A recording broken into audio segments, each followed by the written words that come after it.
Hi friends, நான் உங்கள் தோழி ஜெயஸ்ரீ. இன்றைய காணொளியில் நூதன சோதனை என்ற தலைப்பில் ஒரு குட்டி கதை பார்ப்போமா? தன்னோட சீடர்கள் 4 பேரில் யார் சிறந்தவருங்கிறத சோதிக்க விரும்பினாராம் ஒரு குரு.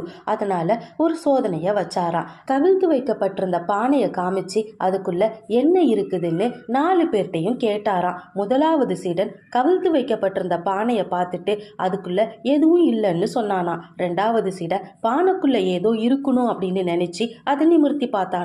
உள்ள ஒன்றும் இல்லை, அதனால எதுவும் இல்லைன்னு சொல்லிட்டானா. 3வது சீடனுக்கு சந்தேகம். பானையை கையில எடுத்து அதுக்குள்ள கையை விட்டு தொலைவி பார்த்தானா. ஒன்றும் இல்லை, அதனால அவனும் பானைக்குள்ள எதுவும் இல்லைன்னு சொல்லிட்டானா. அடுத்ததா 4வது சீடன் கிட்ட பானைக்குள்ள என்ன இருக்குதுன்னு நீயாவது சொல்லுன்னு குரு கேட்டாராம். அவன் சட்டுன்னு பானை நிறைய காத்து இருக்குதுன்னு சொன்னானா.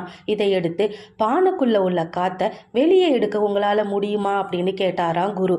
முதல் 3 சீடர்களும் முடியாதுன்னு சொல்லிட்டாங்களாம். 4வது சீடன் பானை முழுவதும் தண்ணீரை நிரப்பிட்டு இப்போ பானைக்குள்ள காத்து இல்லை அப்படின்னு சொன்னானா. அந்த சீடனோட மதிநுட்பத்தை பாராட்டிய குரு அவனை சிறந்த சீடன்னு அறிவிச்சிட்டு குரு சொன்னாராம், இதை போலதான் நம்மளோட வாழ்க்கையிலையும் வேண்டாத ஒன்றை எடுக்க அதன் மீது நல்லதை நிரப்பினா அது தன்னாலே மறைஞ்சிடும்னு சொன்னாராம். இந்த கதை பிடிச்சிருந்துச்சுன்னா லைக் பண்ணுங்க, ஷேர் பண்ணுங்க, சப்ஸ்கிரைப் பண்ணுங்க. நன்றி நண்பர்களே.